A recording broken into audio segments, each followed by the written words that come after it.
Hello sa inyong lahat. Kamusta po kayo? God give us confidence, not fear. Ang Diyos ang nagbibigay ng tapang, hindi takot. 2 Timothy chapter 1 verse 7, For God give us a spirit not of fear but a power of love and self-control. Sa Tagalog, hindi espiritu ang kahinaan ang ibinigay na sa atin ng Diyos, kundi ang espiritu ng kapangyarihan ng pag-ibig at pagpipigil sa sarili. Mga kapatid, fear does not come from God. Hindi ka ginawa ng Diyos para mabuhay sa takot, kundi sa lakas ng pag-ibig at malinaw ang pag-iisip.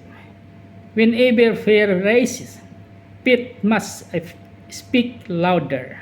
Ayan, salamat sa Diyos sa kanyang salita. Ingat lagi kung ano man ang ating ginagawa. God bless everyone. Shout out sa ating viewers and followers. Kamusta sa inyong lahat? Ingat lagi. God bless everyone.